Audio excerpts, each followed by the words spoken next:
마태복음 4장 12절에서 22절까지, 마태복음 4장 12절에서 22절까지 제가 읽도록 하겠습니다. 예수께서 요한이 잡혔음을 들으시고 갈릴리로 물러가셨다가 나사렛에서 떠나 스불론과 납달리 지경 해변에 있는 가버나움에 가서 사시니, 이는 선지자 이사야를 통하여 하신 말씀을 이루려 하심이라. 일렀을 때 스불론 땅과 납달리 땅과 요단강 저편 해변길과 이방의 갈릴리여, 흑암에 앉은 백성이 큰 빛을 보았고 사망의 땅과 그늘에 앉은 자들에게 빛이 비쳤도다 하였느니라. 이때부터 예수께서 비로소 전파하여 이르시되 회개하라, 천국이 가까이 왔느니라 하시더라. 갈릴리 해변에 다니시다가 두 형제 곧 베드로라는 시몬과 그의 형제 안드레가 바다에 그물 던지는 것을 보시니 그들은 어부라. 말씀하시되 나를 따라오라, 내가 너희를 사람을 낚는 어부가 되게 하리라 하시니, 그들이 곧 그물을 버려두고 예수를 따르니라.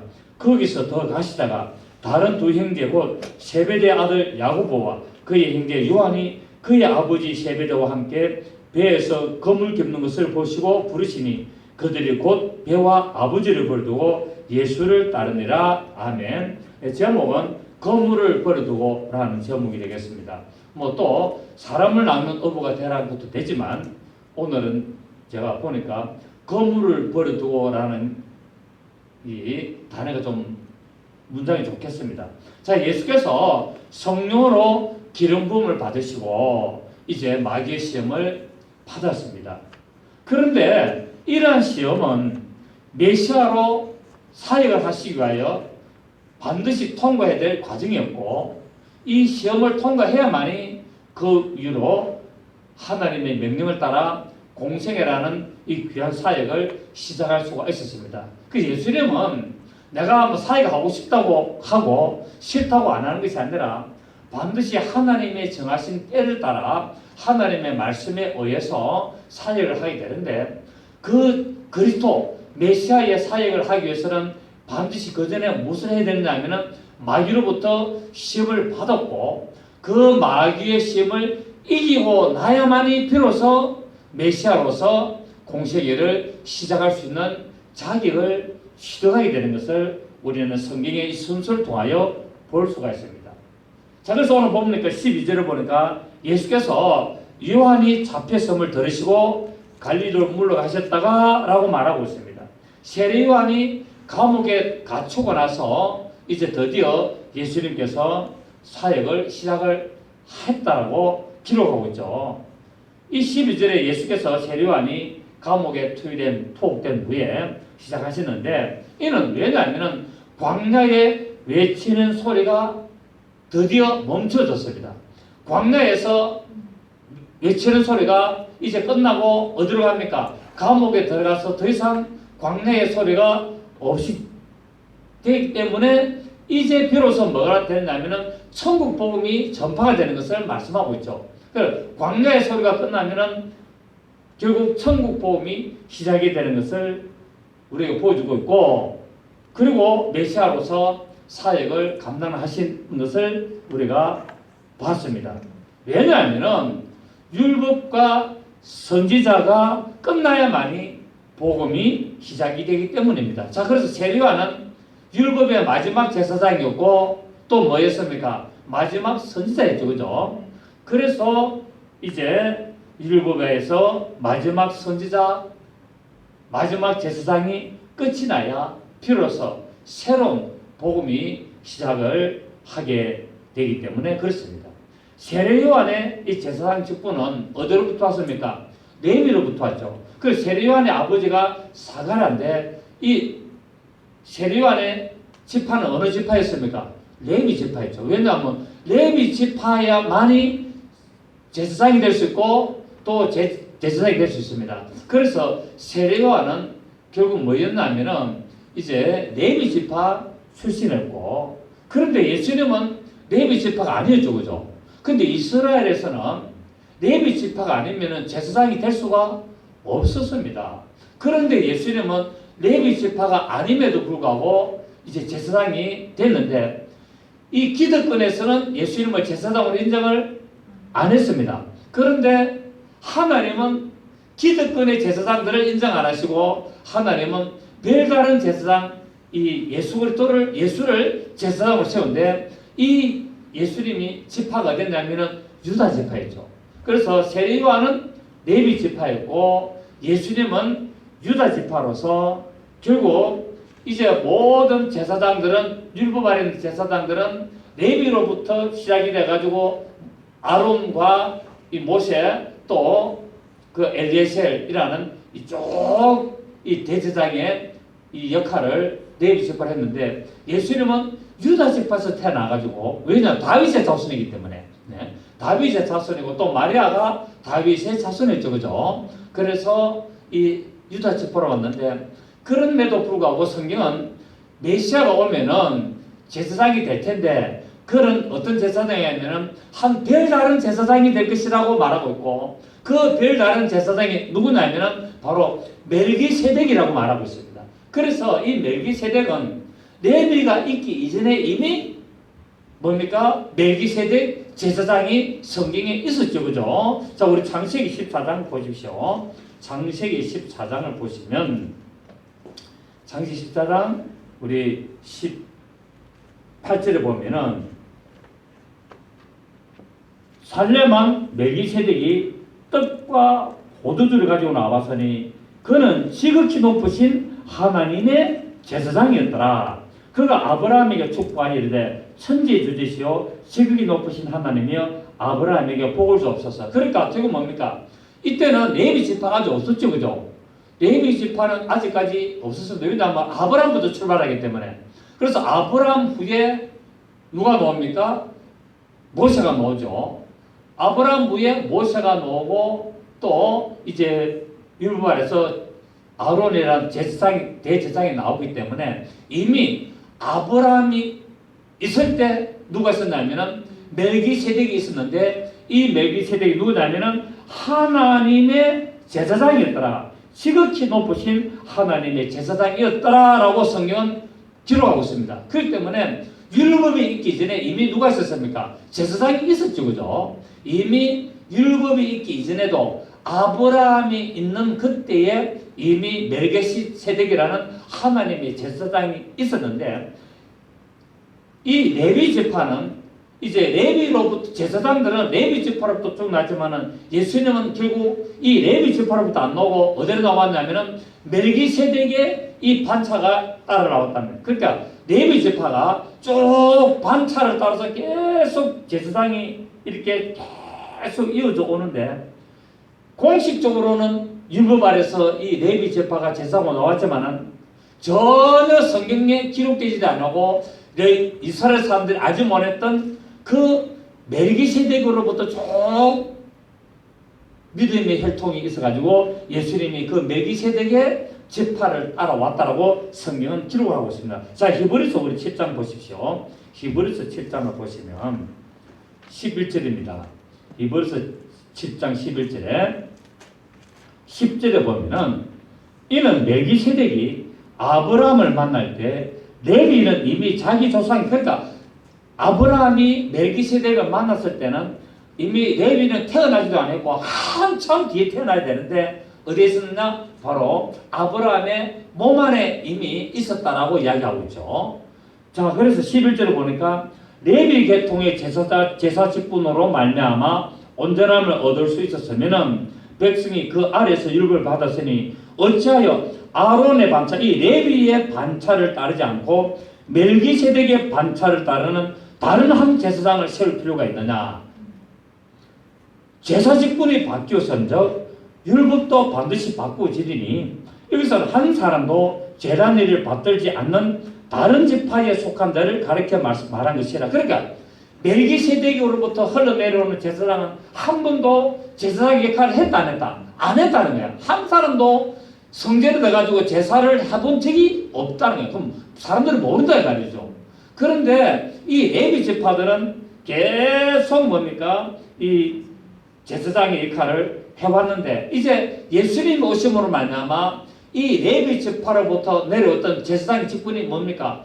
바뀌어버렸다고 말 끝나고 이제 다른 지파로 바뀌었는데 그래서 율법아래서 레위 지파가 이제 끝났고 드디어 이제는 뭡니까? 새로운 반차가 나오는데 그것이 뭡니까? 멜기세덱으로부터 나오는 이 예수 그리스도로 말미암아 새로운 대제사장이 나타났다라고 히브리서에서 말하고 있습니다. 자, 그래서 14절에 보니까 우리 주께서는 유다로부터 나신 것이 분명하도다.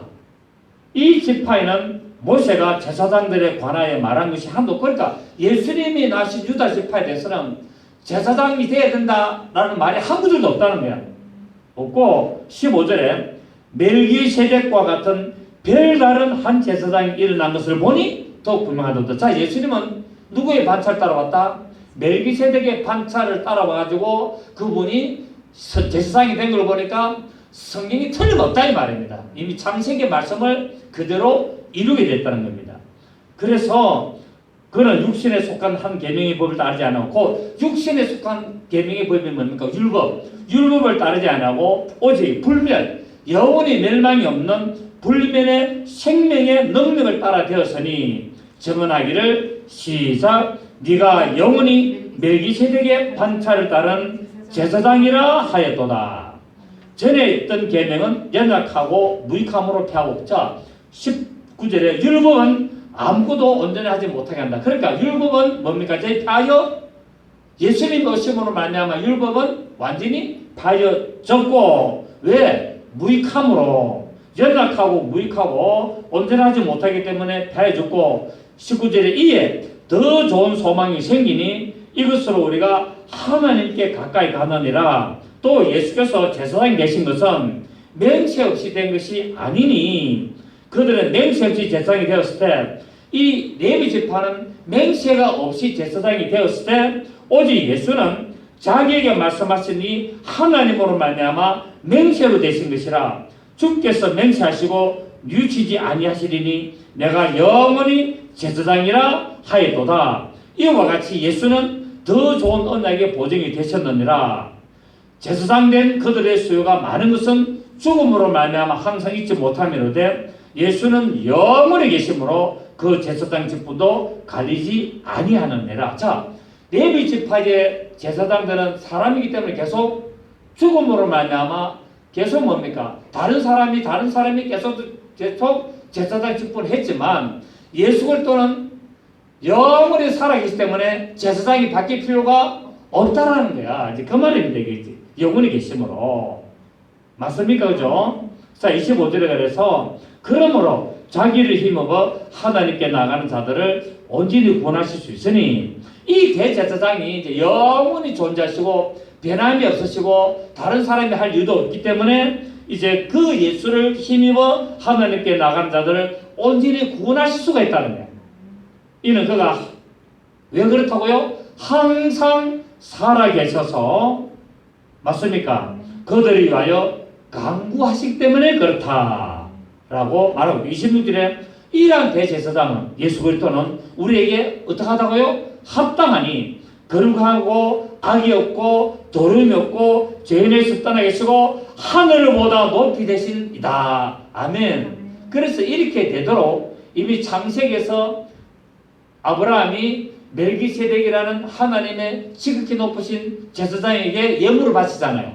예물을 바쳤습니다. 그 전쟁에서 이기고 돌아온 그 수확물 중에서 10분의 1을 멜기세덱에게 바치고, 멜기세덱이 이 10분의 1을 받고 뭡니까? 아브라함을 축복을 해버리는 역사가 있는데 누구의 비유입니까? 예수 그리스도의 비유고 하나님의 비유를 했다는 거예요. 그래서 우리가 하나님이 우리 보고 11조를 제사장에 드려라 라고 이야기하는 부분이 창세기 바로 오늘 이 멜기세덱에게 아브라함이 11조를 드리는 장면이고, 아브라함이 11조를 드리니 멜기세덱이 그것을 받고 축복하는 역사가 일어나게 됐고, 또 이것을 따라서 시편에서 메시아가 바로 멜기세덱의 반차를 따라오신다라고 예언을 했는데, 이 예언을 따라 예수님이 오셔서 멜기세덱의 반차를 이루시는 것을 우리는 시편 110편 4절을 통하여 볼 수가 있습니다. 110편 4절을 보면은 여호와는 맹세하고, 자, 하나님이 뭐 하셨다? 맹세했다는 말은 아까 우리가 히브리서 했죠. 율법의 제사장들은 맹세 없이 됐지만 멜기세덱의 반차로 오신 메시아는 뭡니까? 하나님의 맹세로 됐다라고 우리가 읽었지 않습니까? 그죠? 그 아까 히브리서 7장 21절을 보면은 그들은 맹세 없이 제사장이 되었을 때 오직 예수는 자기에게 말씀하신 이로 말미암아 맹세로 되신 것이다 라고 이야기하고 있습니다. 자, 이 맹세가 맹세로 됐는데 이것이 어디 있냐면은 10편 110편 4절에 있는데 여호와는 맹세하고 변하지 아니하시리라 이르시기를 너는 멜기세덱의 서리를 따라 영원한 제사장이라 하셨다. 그래서 하나님이 예수를 이 땅에 보내실 때 어떻게 하냐면은 맹세하면서 이제 네가 이 세상에 가면은 너는 멜기세덱의 반차를 따라서 영원한 제사장이다라고 인마했다고요? 맹세를 했기 때문에 예수님이 바로 그 여호와가 맹세하신 그 맹세를 따라서 히브리서 7장 21절에서 맹세로 바로 됐다는데 그 여호와가 바로 예수였다는 겁니다. 아멘. 그렇습니다. 예수 그리스도께서 공생애를 시작하신 것은 아무 때나 하신 것이 아니라 반드시 하나님의 정하신 때가 되어야 할 수가 있음을 우리가 볼 수가 있습니다. 그래서 갈라디아서 4장 4절에 5절에 보면은 때가 참에 하나님이 그 아들을 보내사 여자에게서 나게 하시고 율법 아래 나게 하신 것은 율법 아래 있는 자들을 속량하시고 우리를 아들의 명분을 얻게 하려. 율법 아래 있는 자들은 전부 다 뭡니까? 종이죠. 율법 아래 있는 모든 자들은 종인데 이 종들을 속량하시고 뭐 하시려고요? 아들의 명분을 얻게 하시려고 그분이 맹세로 제사장으로 오셨다라고 성경 말하는데 그게 뭐냐면은 때가 찼기 때문에 그렇답니다. 예수님이 오셔서 이렇게 활동하시는 것도 자기 마음대로 하신 것이 아니라 뭐라고요? 하나님의 맹세로 하나님의 때가 되기 때문에 그분이 여자 곧 교회 아래서 나게 하시고 율법 아래에 나신 것은 바로 율법 아래서 죽기를 무서워하여 일생 동안 종노한 자들을 속량하시기 위하여 오셨음을 말씀을 하고 있습니다. 그렇습니다. 우리들도 살아가다 보니까 모든 일에 때가 있습니까 없습니까? 때가 있음을 우리도 알잖아요. 우리 성경에는 모든 것이 때가 있다고 그러는데 이 성경에 따라서 우리 이 세상에 태어나는 모든 자들 예수를 믿거나 안 믿거나 모든 자들도 보면은 다 때가 있다고 말합니다. 그렇게 교회를 안 다니는 사람도 뭐라고 합니까? 다 때가 있어. 다 만사의 때가 있어. 라고 이야기하는 걸 우리가 종종 우리가 들었습니다. 그렇습니다. 믿든 안 믿든 모든 세상의 일은 반드시 때가 있다는 사실입니다. 하지만 중요한 것은 때가 있는 줄 아는데 그 때가 언젠가라는 것을 우리가 알아야 된다는 사실입니다. 때는 분명히 있습니다. 맞습니까? 때는 분명히 있는데 그 때가 언제쯤 되느냐 언제나라는 것을 아는 것이 중요합니다. 그래서 세상 사람들은 그 때를 알기 위하여 어디를 갑니까? 점쟁이를 찾죠. 예, 점을 칩니다. 그 때가 궁금해가지고. 그러나 성경은 세상 만사 모든 것이 하나님의 손안에 있다고 이야기하고 있습니다.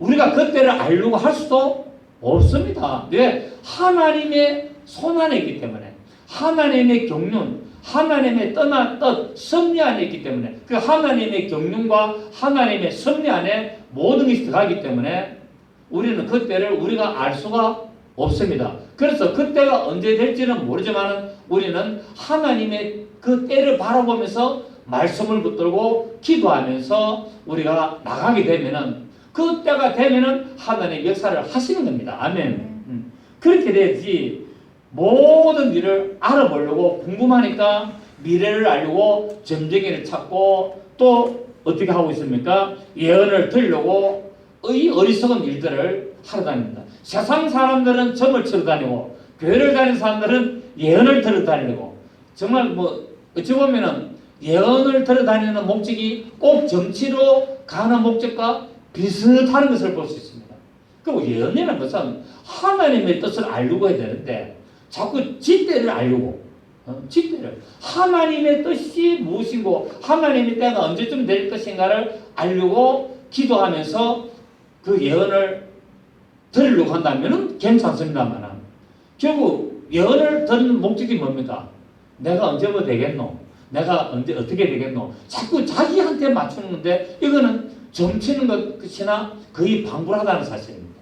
그래서 우리는 성경에서 우리가 말하는 이런 예언을 우리가 똑바로 알고 또 우리 인생살이 하면서 내 때가 어떻게 될 것인지 그거 궁금해가지고 자꾸 점치거나 예언을 드리고 하지 말고 하나님의 말씀을 붙들고 하나님이 역사하시는 그날을 바라보며 믿음으로 나가시기를 부탁드리겠습니다. 그래서 우리가 우주 만물을 창조하신 하나님의 섭리와 하나님의 때를 따라 움직이게 되면 하나님은 우리에게 합당한 때에 지혜를 주시고 하나님의 말씀으로 우리를 인도하시는 것을 볼 수가 있습니다. 그래서 성경에 잠언서 3장 1절을 보면은 범사에 기한이 있고 범사에 뭐가 있고 기한이 있고 천하만사가 다 때가 있나니. 자, 우리 봅니다. 전도서 우리 3장 한번 보시겠습니다. 전도서 3장 1절에 보시면 범사에 기한이 있고 천하만사가 다 때가 있나니 날 때가 있고 죽을 때가 있으며 심을 때가 있고 심은 것을 뽑을 때가 있으며 죽일 때가 있고 치료할 때가 있으며 헐 때가 있고 세울 때가 있으며 울 때가 있고 웃을 때가 있으며 슬퍼할 때가 있고 춤출 때가 있다. 그러니까 내가 슬퍼서 울 때가 있고 또 그것이 때가 지나가면은 기뻐서 춤출 때가 있다는 겁니다. 그래서 어려운 일을 당하고 힘든 일을 당한다고 해서 자포자기 하지 말라는 거예요. 예, 그럴 때가 있다는 거예요. 여러분 인생이 평탄해 가면은 인생 재미있습니까 없습니까? 재미없습니다. 인생은 굴곡이 있어야 재미있어요. 인생은 굴곡이 있어요. 그래서 인생이 평탄하게 팍 가면은 지루해서 못 삽니다, 여러분. 좀 굴곡이 있는 게 그래야 뭡니까? 이 어려움도 당해보고 또 성공도 해보고 또 넘어지기도 하고 일어서기도 하고 이런 것을 경험하는 게 그 인생의 과정입니다, 여러분. 그래서 성경은 뭐랬습니까? 울 때가 있고 웃을 때가 있고 슬퍼할 때가 있고 춤출 때가 있다는 겁니다. 돌을 던져버릴 때가 있고 돌을 거둘 때가 있고 안을 때가 있고 안는 일을 멀리할 때가 있고 찾을 때가 있고 잃을 때가 있으며 지킬 때가 있고 버릴 때가 있다는 거예요. 그러니까 모든 만사에 이 때가 있고 8절 보십시오. 사랑할 때가 있고 미워할 때가 있으며 전쟁할 때가 있고 평할 때가 있느니라. 오늘 그 뉴스에 보니까 우리 공식적인 뉴스는 아닌데 인터넷 뉴스에 보니까 이제 그 소련 러시아 핵 잠수함하고 미국의 핵 잠수함이 저 알래스카 지역에서 이렇게 서로 교전을 해가지고 어뢰를 발사해가지고 서로 미국의 핵 잠수함은 침몰했고 러시아 핵 잠수함은 구멍이 뚫린 채로 이 본국으로 지금 돌아가가지고 있다라고 해가지고 지금 이 인터넷 뉴스에서 발칵 뒤집어졌습니다. 그래가지고 트럼프 대통령이 지금 펜스 미 부통령이 어디 출장 가는 중에 비행기를 빨리 돌려가지고 오래가지고 출장 취소하고 지금 가가지고 긴박하게 지금 회의하고 있는데 지금 각 나라에서 그 미국에서 막 이 뉴스가 나오니까 국방부하고 있어 가짜 뉴스다 해가지고 자꾸 덮고 있다라고 이야기를 하고 있습니다. 그 언제 이 사건이 일어났느냐? 우리나라 시간으로 어제 저녁 오늘 새벽 요 사이에 그러니까 7월 1일부터 2일 사이에 이 사건이 일어났는데 이거를 지금 듣고 있습니다. 이런 걸 보면서 세상이라는 게 정말 마음대로 되는 게 아닌 것 같아요. 평안하게 갈 때가 있고 부딪힐 때가 있다는 거예요. 서로 미사일을 어뢰를 쏴가지고 여러분 러시아하고 지금 미국하고 붙으면 어떻게 되겠습니까? 굉장히 지금 심각하게 되잖아요. 그 이런 것들도 뭡니까? 다 찢을 때가 있고 깨맬 때가 있고 잠잠할 때가 있고 말할 때가 있고 사랑할 때가 있고 미워할 때가 있다고 이야기하고 있습니다. 물론 이 모든 것들도 하나님의 이 어떤 섭리 안에 있겠지만 우리는 이런 걸 보나 이 뉴스를 내가 인터넷 뉴스를 보면서 야, 참 인생이라는 게 평탄하지는 않구나. 항상 인생은 굴곡이 있고 이 세상살이가 굴곡이 있다는 것을 참 느끼게 되었습니다. 자, 우리가 각설하고 뭐 엉뚱한 이야기를 갔습니다만 이처럼 예수님께서는 메시아라는 이 사역을 수행함에 있어서 언제나 하나님의 정하실 때를 따랐다는 거예요. 절대로 예수님은 자기 임의로 하지 않았다는 거예요. 근데 예수님께서 말씀하시는 것은 뭡니까? 아버지께서 내 안에 주셔서 그 아버지께서 주시는 말씀만 했다라고 성경 말하고 있지 않습니까? 그래서 우리 예수 믿는 사람도 우리 예수님의 이 본을 따라서 우리 하나님의 말씀을 따라가야 되지, 세상적인 관점과 세상적인 어떤 풍조와 세상적인 어떤 그런 일들에 따라가는 자들이 아니고, 미국과 러시아가 뭐 가짜 뉴스든지 어찌됐든지 간에 이런 어떤 불미스러운 전쟁이 일어날 수 있는 이런 과정까지 가더라도 우리가 동요하지 말고 기도하면서 하나님의 때를 바라보고 하나님의 말씀을 붙들고 나가야 될 줄 믿습니다. 그렇게 되면은 우리는 요동할 이유가 없다는 사실입니다. 자, 오늘 우리 본문의 13절에 보니까 이제 예수님께서 요한이 잡히시다는 소리를 듣고 나사렛에서 떠나 서불론 납달리 지경에 있는 가버나움에 가셨습니다. 자, 요한복음에도 그랬죠, 그죠? 요한복음에도 이렇게 좀 부딪히고 있고 또 같이 막 연결되어 있습니다. 자, 예수님께서 가버나움에서 복음을 전파하신 것은 성경을 이루기 위하심이었습니다. 그렇게 예수님이 가버나움에 가셔가지고 일부러 가버나움에 가셔서 말씀을 전하는데, 그것은 그냥 자기가 가고 싶다고 한 것이 아니라 이미 성경에 이사야서에 메시아가 저 가버나움에 가서 말씀을 전하도록 예를 해놨습니다. 자, 그게 어디 있냐면은 이사야 9장에 있습니다. 이사야 9장을 보시면, 이사야 9장 1절을 보시면, 이사야 9장 1절 2절을 보시면은, 전에 고통받던 자들에게는 허감이 없으리로다. 옛적에는 여호와께서 서불론 땅과 납달리 땅이 멸시를 당하게 하셨더니, 그죠? 예, 아까 우리 본문에 서불론 땅은 납달리 땅을 간다 했잖아요. 당하게 하시더니 후에는 해변길과 요단 저쪽 이방의 갈릴리를 영화롭게 하셨느니라.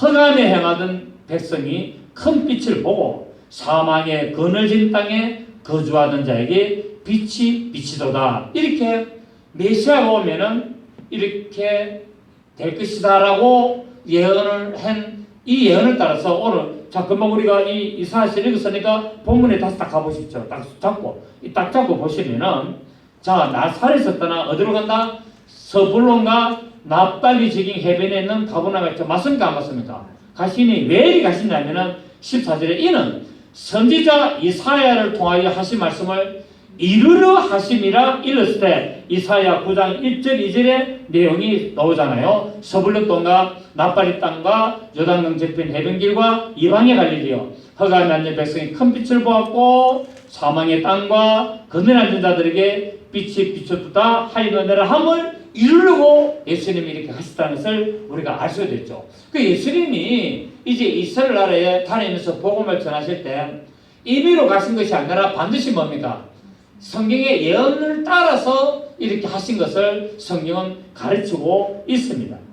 물론 이 내용은 이사야 오늘 우리가 읽었던 이 9장의 1절 내용은 메시아가 오시면은 이렇게 할 것이라는 것을 예표한 거지만은, 역사적으로는 어떤 사건이냐면은 아수르가 이제 이스라엘을 쳐들어와 가지고, 북이스라엘 쳐들어와 가지고 이 아수르 왕 디글렛 빌레셋이라는 이 왕이 갈릴리를 침략하죠. 갈릴리를 침략해가지고 이스라엘 백성들을 포로로 다 잡아갑니다.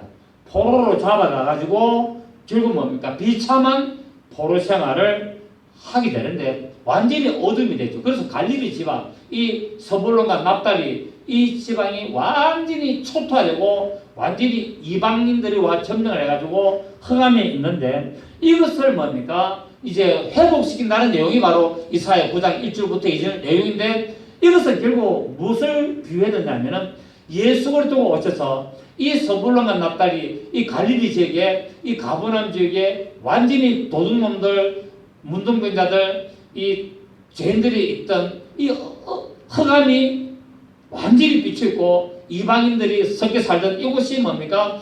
메시아 대신 예수가 가가지고 이곳에 구원을 선포하고 이들에게 생명의 빛을 나타낸 것을 상징하고 있다는 말입니다. 아멘입니까?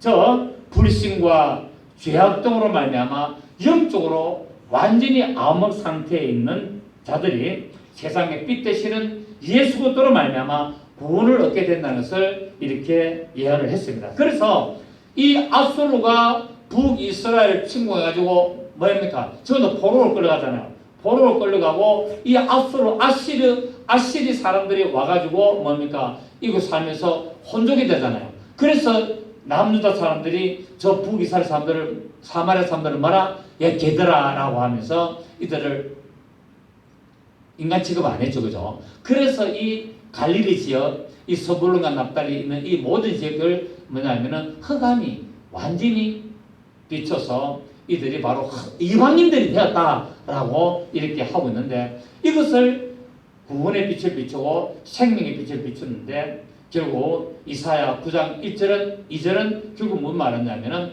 예수 그리스도 메시아가 와서 이 영적으로 어두워지고 영적으로 죽음이 되고 영적으로 사망 아래 있는 이 갈릴리 이 지역을 회복시키고 예수님의 복음을 선포하는 것을 나타내고 있습니다. 결국 무엇을 말하냐? 아무리 흑암 아래 있고 아무리 사망 아래 놓여 있더라도 예수 그리스도 안에 있는 자, 예수님을 만나고 예수 그리스도를 영접하는 자는 참 생명을 얻게 된다는 것을 나타내고 있습니다.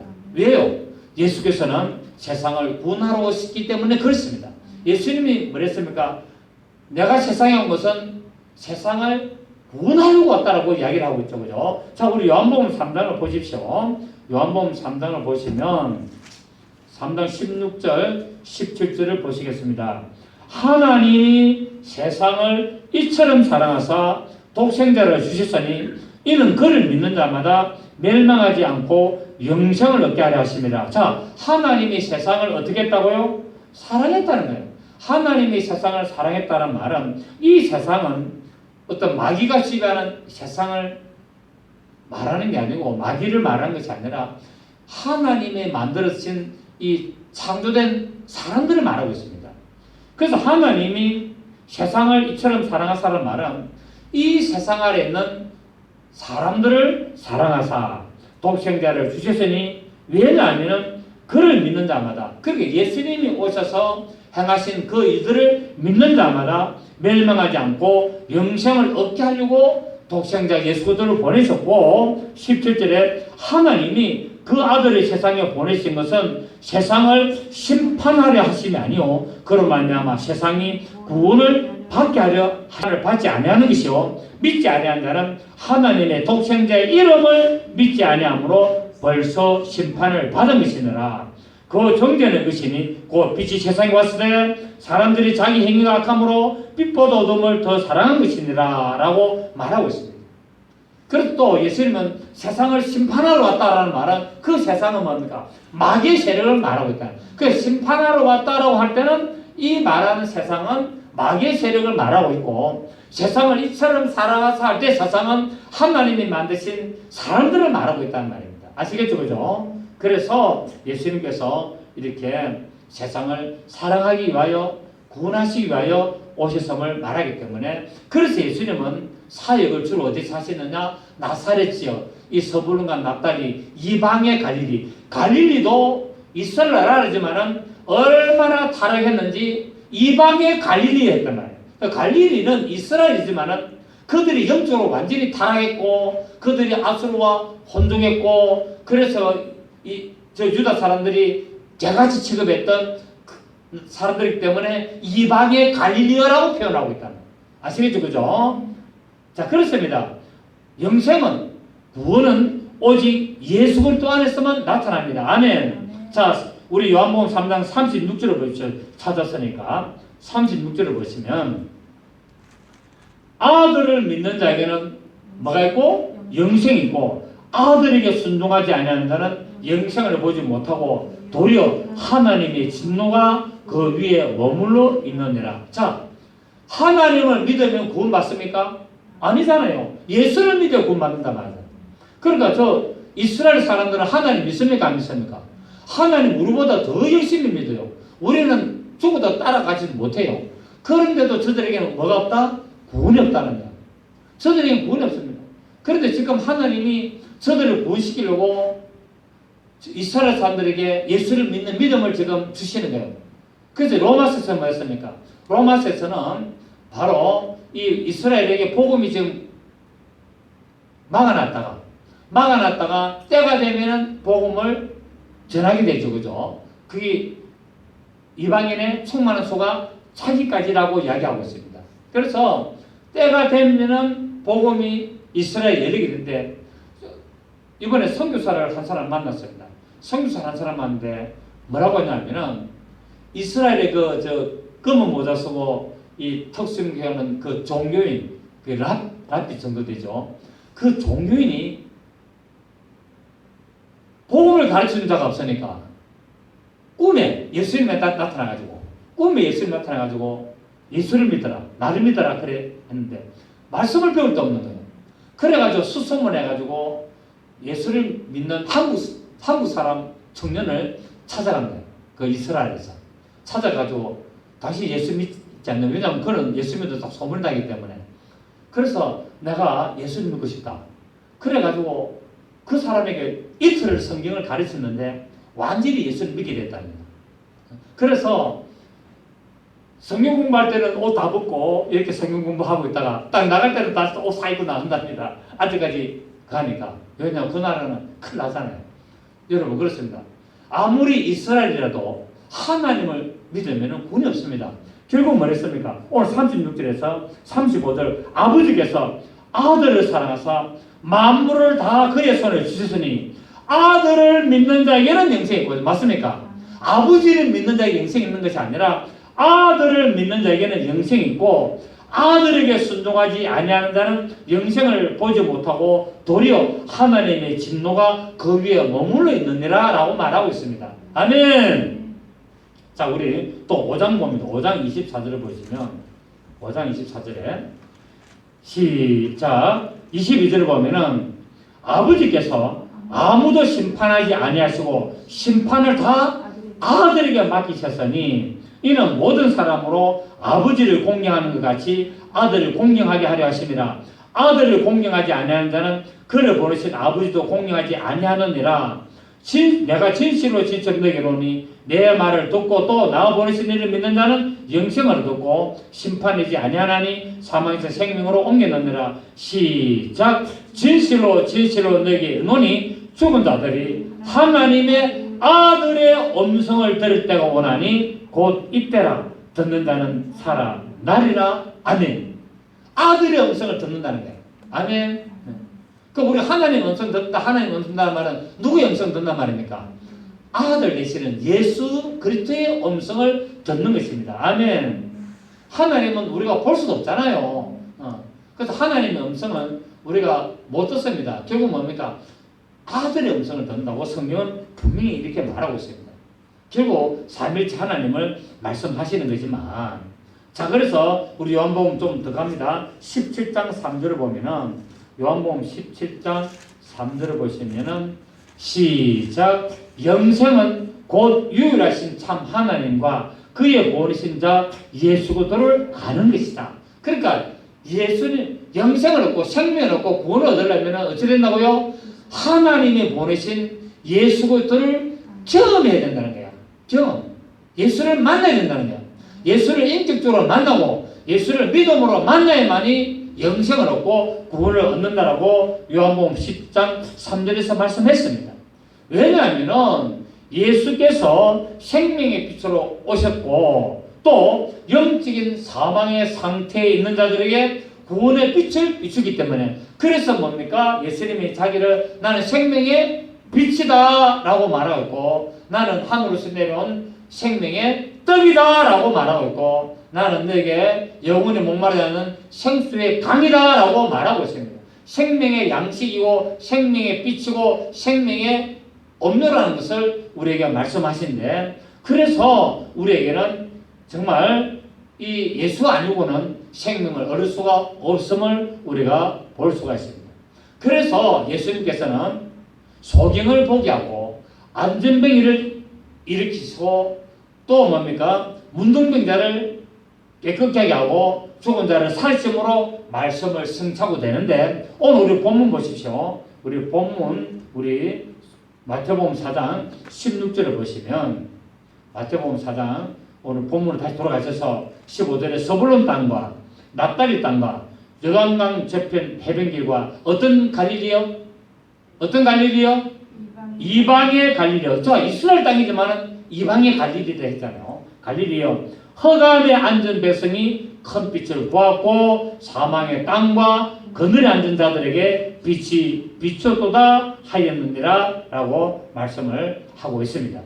그래서 예수님께서는 우리에게 놀라운 생명과 구원과 영생을 우리에게 주셔서 이방의 세상으로부터 버림받고 허감에 갇혀있는 우리 모두를 살려주실 줄 믿습니다. 여기 또 갈릴리라는 것은 갈릴리 바다를 말하죠. 이 갈릴리 바다는 세상에서 먹고 살기 위해 살아가는 삶의 터전이 갈릴리 바다입니다.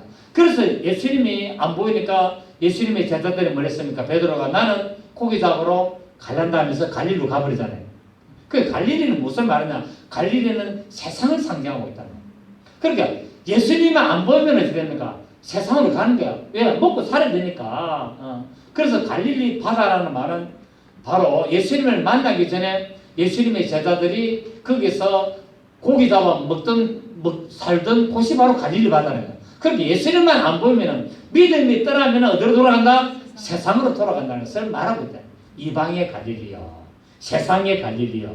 그래서 예수님께서 이제 죽으시고 부활하신 후에 제자들이 먹고 사는 문제로 갈릴리 바다에서 고기를 잡고 있을 때 예수님이 가셔서 이제 얘야 고기를 잡았느냐라고 하면서 이제 숯불을 피워놓고 제자들이 고기 잡아오는 것을 구워 드시는 것을 우리는 보고 있죠. 그죠? 그래서 우리는 예수님이 안 보이면 제자들이 들어간다? 갈릴리 바다로 가서 고기 잡는데 거기까지 예수님이 오셔서 제자들을 만드시고 이제 그때부터 본격적으로 예수님의 제자로서 활동할 수 있는 그 길을 예신 것을 볼 수가 있습니다. 결국 우리가 예수님 따라가다 보면 때로 어려운 일도 당하고 예수님의 눈에 안 보기 때문에 힘든 일을 당할 때 그때 세상으로 다시 돌아가고 먹는 문제 때문에 고민하고 고통하면서 믿음을 내려놓는 것이 아니라 그럼에도 불구하고 예수 따라가야 될 줄 믿습니다. 예수를 의지하고 예수를 따라갈 때 예수님은 우리가 고기 잡는 그 현장에 나타나셔서 우리에게 위로하시고 생명을 주시고 떡을 주시고 양식을 주셔서 살게 하는 역사가 있게 할 줄로 믿습니다. 그래서 예수님께서 제자들에게 떡과 물고기를 준비하시고 먹이시는 게 뭐라고 했습니까? 내 양을 먹이고 내 양을 치라라고 예수님 말씀했죠. 자, 우리 요한복음 우리 뒤에 보시면은 요한복음 자, 우리 요한복음 우리 21장 요한복음 21장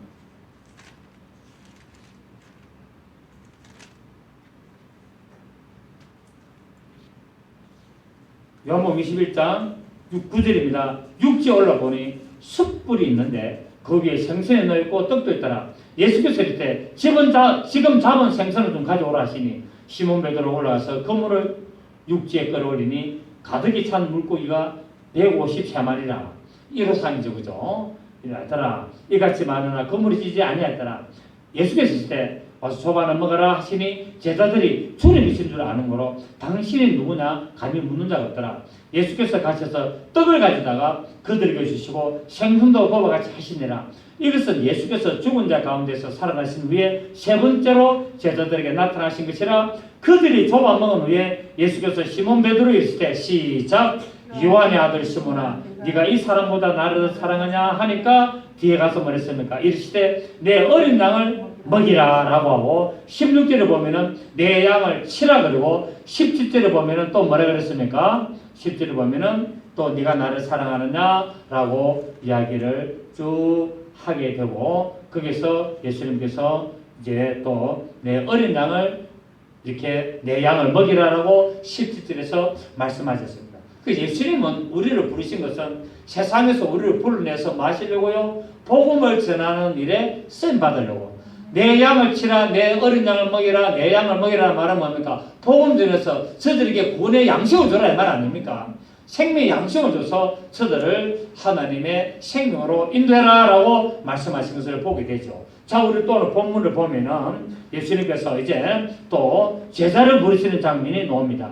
자, 18절에 보시면은 예수님께서 갈릴리 해변에 다니시다가 두 형제 곧 베드로라는 시몬과 그의 형제 안드레가 바다에 그물 던지는 것을 보시니 그들은 어부라. 말씀하실 때 나를 따라오라. 내가 너희를 사람을 낳는 어부가 되게 하리니 그들이 곧 그물을 버려두고 예수를 따르니라. 또 세베대의 아들 야고보와 그의 형제 요한을 보시고 또 나를 따라오라 하니까 아버지를 버려두고 예수를 따라가는 것을 볼 수 있습니다. 예수님이 이제 갈릴리에서 사역하시면서 비로소 사역하시면서 예수님이 제자 4명을 부릅니다. 제자 4명의 제자를 부르시면서 이제 계속적으로 제자를 부르시기 위하여 이제 활동하시는 것을 보게 됩니다. 그런데 예수님이 제자를 부르시는 거 보면은 부유한 자를 부르신 것이 아니고 뭡니까? 좀 부족하고 또 못 배우고 이런 자들을 부르신데 대체적으로 어부들을 부르셨어요. 어부가 뭡니까? 고기 잡는 자거든요. 결국 고기를 잘 잡는 사람이 사람을 낚는 어부가 된다는 사실을 말하는데 오늘 예수님께서는 이렇게 어부들을 불러서 사람을 구원하는 사람 낚는 어부를 이렇게 만드신 것이고 이 명령을 따라서 그물을 곧 버려두고라는 말은 자기가 모든 것을 다 포기하고 예수님을 따라가는 것을 보고 자기의 어떤 기술, 자기의 어떤 실력을 이제 세상에서 쓰임받는 자기의 실력을 하나님 위해서 쓰임받는 것을 보게 됩니다. 보게 됩니다. 그래서 우리가 내가 가지고 있는 달란트를 세상의 어떤 일들을 위하여 사용하는 것보다는 결국 하나님의 영광을 위하여 사용해야 될 줄을 믿습니다. 그래서 곧 그물을 버려두고 나간 것을 보게 되는데 결국 하나님의 말씀을 따라서 예수 그리스도의 일꾼으로서 모든 것을 죽도록 청소하는 모습을 보게 될 것을 말하고 있습니다. 그래서 사람을 낚는 어부가 되라라고 부르실 때 곧 그물을 버려두고 곧 아버지를 버려두고 따라가심으로 말미암아 이제 하나님의 영광의 도구로 쓰임받는데 이들은 예수님을 따라다니고 또 예수님의 성장하시는 외에도 이제 예수님의 제자로서 그 일을 하면서 사람을 낚는 어부 일을 하면서 때를 어떤지 모르든지 이들은 그 일을 잘 감당했다는 거예요. 그러니까 이전에는 예수님이 안 보이니까 고기 잡으러 가려고 갔지만은 이제 예수님을 만나고 다시 이제 성령이 임하시고 나니까 예수님이 안 보이도 뭡니까? 이제 목숨을 걸고 그 일을 하는 것을 보게 됩니다. 여러분, 이런 믿음 되시길 예수님은 축복합니다. 나는 영혼의 어부가 되어야 된다. 세상의 어부가 아니라 영혼의 어부가 되어야 된다는 것을 말하고 있습니다. 그래서 베드로가 나가서 설교할 때마다 3,000명, 5,000명이 돌아온 역사가 일어난 것을 우리는 보게 되죠. 그렇습니다. 하나님의 부르심에 뒤돌아보는 자가 아니라 곧 건물을 버려두고 또 곧 배와 아버지를 버려두고 예수를 따라갔습니다. 이 말은 어떤 불효하라는 말이 아니라 하나님의 말씀에 순종하는 것을 말하고 있죠. 하나님의 부르심에 뒤돌아보는 자가 아니라 하나님의 나라에 합당한 자로 쓰임 받는 것을 보게 됩니다. 곧 예수께서 말씀하시기 때문에 적극적인 헌신과 순종의 자세를 나타냈습니다. 여러분, 우리가 잘 아는 대로 로세처가 이 소돔성을 빠져나갈 때 뒤를 돌아보지 말라는 그 말을 듣고도 자기 재산이 아까워서 자기가 살던 소돔이 좋아서 가다가 뒤돌아보는 바람에 소금 기둥이 된 것을 우리는 너무나 잘 알고 있습니다. 그래서 우리는 하나님의 말씀에 이제 뒤돌아보는 자가 아니라 모든 건물을 버려두고 곧 배도 버려두고 아버지도 버려두고 부친도 버려두고 내 생활 도구도 버려두고 예수를 따라가는 이런 믿음이 있다면 하나님 우리에게 더 놀라운 부유를 허락하시고 축복하셔서 먹고 마시고 사는 거 고민하지 않게 하실 줄로 믿습니다. 이런 믿음으로 늘 적극적인 순종으로 나가시는 여러분 되시기를 예수 이름으로 축복합니다. 아멘. 살아계신 하나님 아버지